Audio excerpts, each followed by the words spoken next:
Welcome to the Take Action podcast, where we empower communication partners to feel confident with AAC. I am Lauren Greenleaf, a certified speech-language pathologist with nearly a decade of experience in AAC. Join us weekly as we dive into all of the aspects of AAC and hear from communication partners just like you who are successfully integrating AAC into their daily lives. Whether you are an SLP, a parent, an educator, or any other communication partner, you are absolutely in the right place if you are ready to take actionable steps towards AAC success today. Hello, everyone. Welcome back to the Take Action podcast. I am so excited you are here today. We are riding solo. It is just me in the studio today, and I am going to be bringing you guys this type of content about once a month. So you're going to get to hear from me, and then we're going to move right back into the interviews next week. I like this setup because it gives you guys an opportunity to hear some of the things that I'm doing and some of the processes and principles that I'm utilizing. But then on the other weeks, we really get to hear how people are executing and using different techniques and ideas and thought processes in their own practice, because we do know that everything is not cookie cutter in this AAC world. What works for one clinician isn't going to work for all of the clinicians, and what works for one family isn't necessarily going to work for all of the families. So today, I would really like to introduce you to a process that I use for all of my decision making with AAC. And if it sounds too good to be true, I promise it's not. This is a pretty simplistic process. There are 3 components to it, and you can utilize it with all of your decision making when it comes to AAC. And generally when it comes to a lot of other things in the educational realm. But we are here to talk about AAC.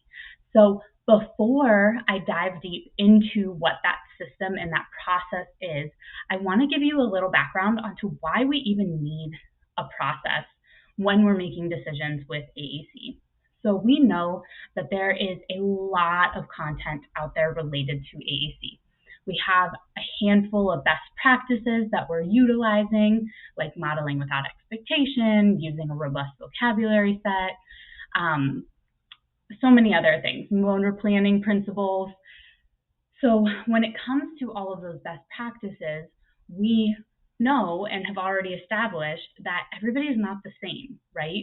The way that you execute something in your therapy session or in your home is not going to look the same for everyone. So we can take these ideas and we can use this process that I'm going to share with you as a grounds for decision making. We can use it as that foundation for making those decisions when we have so many decisions to make. And I can almost guarantee you, if you've been brave enough to post on a Facebook group related to AAC in any capacity, or really any type of educational content, you have likely gotten mixed reviews in the comments. If you post today about what you should program for a Gestalt language processor, I can almost guarantee you, you are going to get a variety of different responses. I see it time and time again, and I see people leaving these forums really confused because we all are pulling information from a different mindset, and then we're executing them and using them in our daily practice, but they look different. So it's really hard to go to that type of forum and say, okay, I have a question about grid size. Answer me your grid size question. So that is one of the main foundations here, is that we really need this process to be able to help support our decision-making process. And I do really feel very firmly that if you are making a decision with AAC and you can justify that decision, you have information from the AAC user that justifies that decision, and it's positively supporting that AAC user, then I am all for it, even if it is slightly different than the status quo. So the next component here is this process really helps me to personalize specifically to that individual, to that AAC user. When we look at best practices as a whole and just utilize them with everyone, we're not necessarily personalizing. And that, to me, is where we're missing the mark with a lot of our AAC users, because when we can really get in and personalize and genuinely support them as a communicator, we're going to make a lot more progress. I also find that this process helps keep me engaged in my interactions versus more of a passive implementation. If I am constantly thinking through this process and making decisions related to AAC versus just coming in and like doing the same thing for every single kid that I ever see, I'm a much more engaged communication partner, and I'm helping to support that progress a lot more than if I am just utilizing the same thing across the board. So with all that being said, I realize that like that personalization piece can take time, and my hope is that this system is going to kind of cut back on some of that time demand for you, because it's not that we need to be spending hours and hours and hours programming a system or creating new activities or really doing anything uniquely different. We're going to be taking these same principles and we're going to be utilizing them uniquely with our individuals. So let's talk about the system, right? Nice long lead up to what is this system, Lauren? Go ahead and tell me. So the system is a KAP process, K-A-P. I made it as simple as possible to remember. So we're going to utilize the KAP process, K-A-P. The K stands for knowledge, the A stands for application, and the P stands for personalization. So when we are using this KAP process, we are utilizing our knowledge, our application of that knowledge, and then we're working on that personalization piece. So let's break down each of those components. First, we're going to start with the knowledge, right? We need knowledge about AAC. We need knowledge about language. We need knowledge about sensory to be able to support a lot of our AAC users. This is part of the reason why we go into other practitioners and we see them doing something that's not really supporting the AAC user. Maybe they completely changed the grid size or got rid of all the vocabulary and added two locations on a screen. This stems from not having the knowledge of language, not having the knowledge of good AAC practices. So when we are looking at knowledge, we're really looking at honing in on best practices regarding AAC and best practices regarding language development. When we know those things, we can apply those things. So next, we're looking at that practical application. I add in that word practical because I think that is really key when we're looking at this component of application.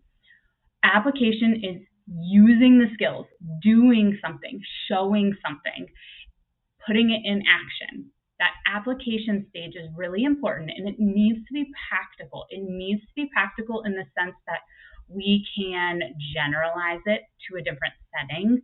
We can use it with a different communication partner. That's that practicality piece. If you are sitting in a speech session and you are teaching the word go, and you're just repeatedly hitting the word go every time you move, I don't know, you're like looking at something more structured and strategic, it's not necessarily going to be as practical as an application versus you guys standing up and pressing go and then running down the hall, or you guys pressing go and then moving a car, or pressing go and then leaving for the office day. We want that practical application. And this can apply to all areas of AAC. That was an example regarding modeling, and we're going to get into some more examples later.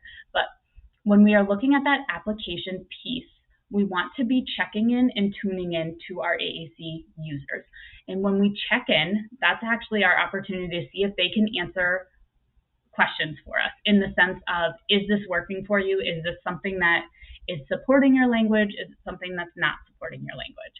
I am fully aware that a lot of your individuals who are using AAC can't necessarily answer those questions. So then we go to this tune-in component. The tune-in component is you really strategically looking at the situation and seeing how that application is working.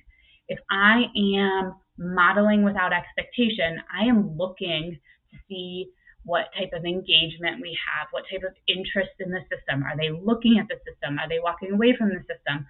Are they finding vocabulary related to what I'm modeling? What are they doing or showing us in relation to that application stage.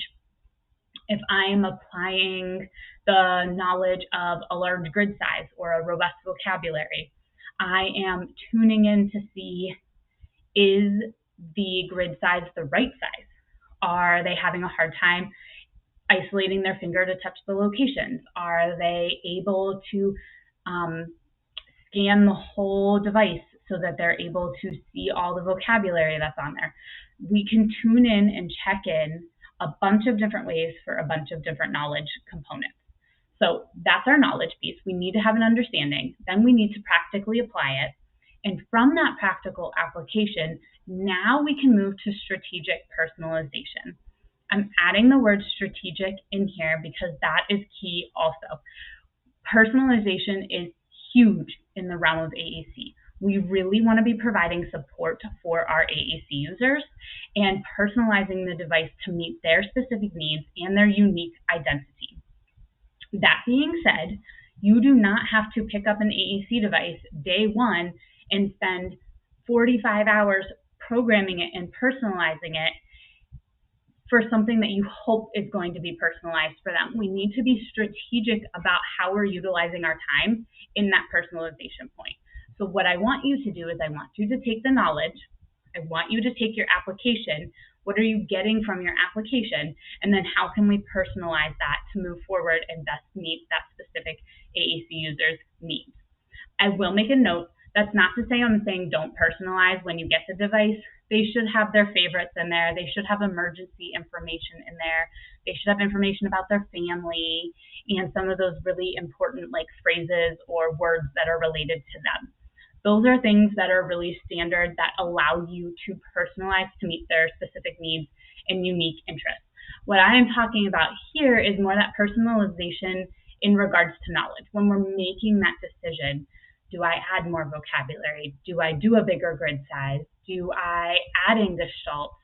Do I try to train the team differently? When we're making those types of decisions, our AAC user and the people we're working with are going to drive that component of personalization. So hopefully we followed that. I know it can get a little tricky, but this really for me is this critical thinking component to AAC that we really need to be sure that we're utilizing. It is so important that we're incorporating this critical thinking piece so that we personalize, so that we are active and engaged with our communicators, and we're making progress and we're able to justify why we're doing what we're doing. So with that all being said, I'd like to give you guys a few examples of what this could look like, because I know a lot of you are like, Lauren, that sounds great, but I'm not really sure how to implement that. So I'm going to go through 5 different examples for you, and then we'll wrap up for today. But I want you to kind of think about these examples, how we're utilizing them, or how I've utilized them in my practice, and how they might apply to you and your AAC user that you are working with. So the first one is that we're going to take this knowledge base. We're going to take this knowledge of modeling without expectation. That is our best practice.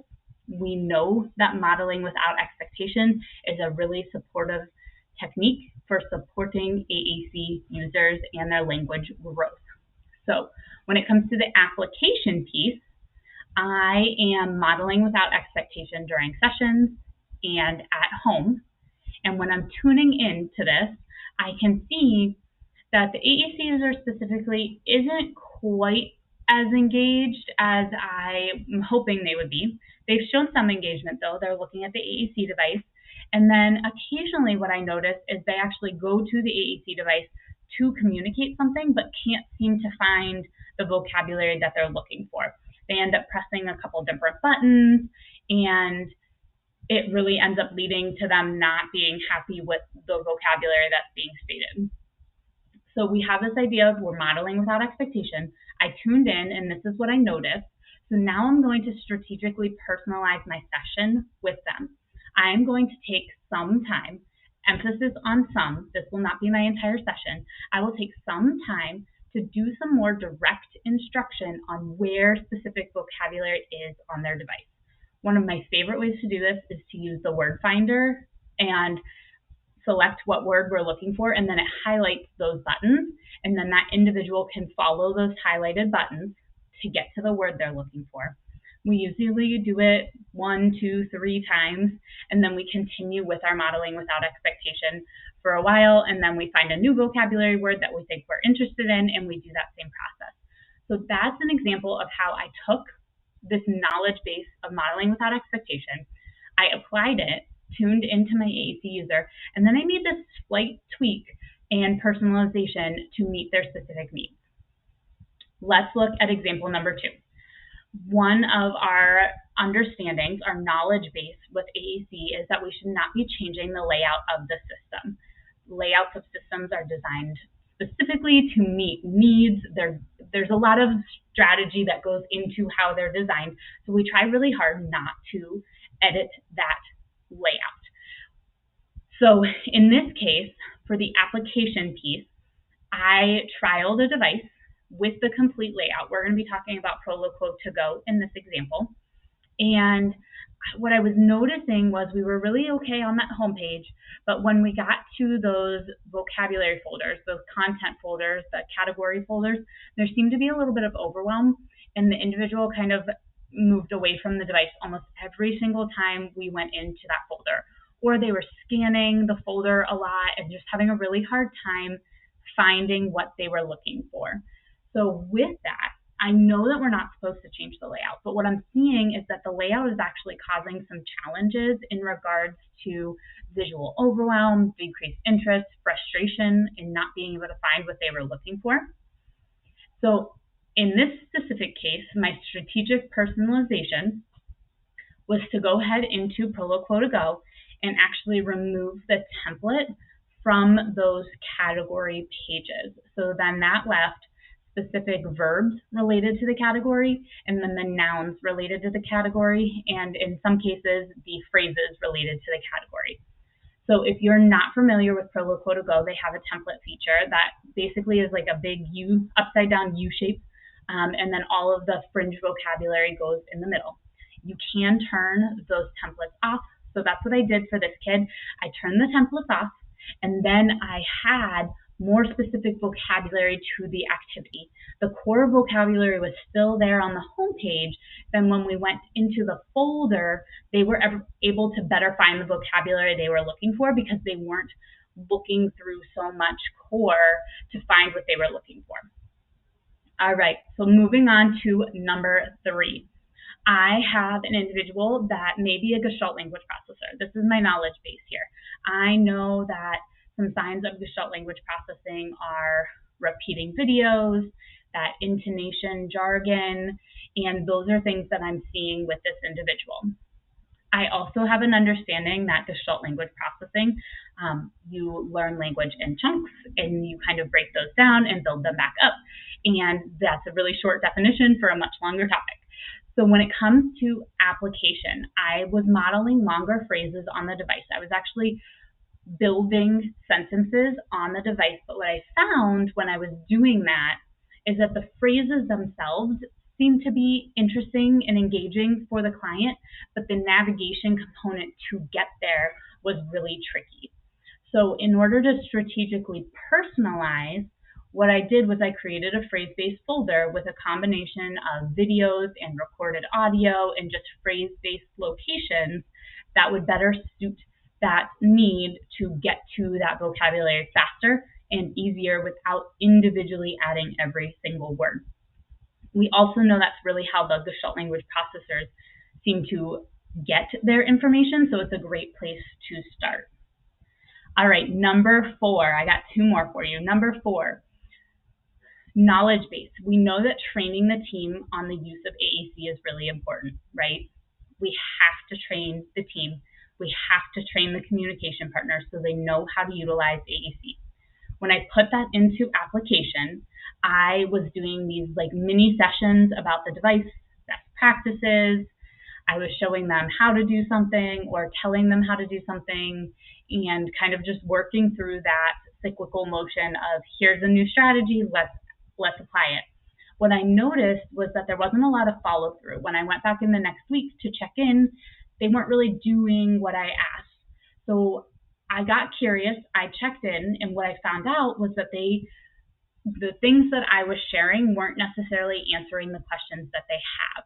So when we move to that personalization piece, that strategic personalization piece, I switched my training model to a more question and answer based model, and I saw a lot more carryover because I was meeting their specific needs as communication partners, and now also giving information and training the team along in the process. So that is an example of how it may not relate directly to the AAC user, but you can still use this 3-step KAP process to support that learning. Last example for you here.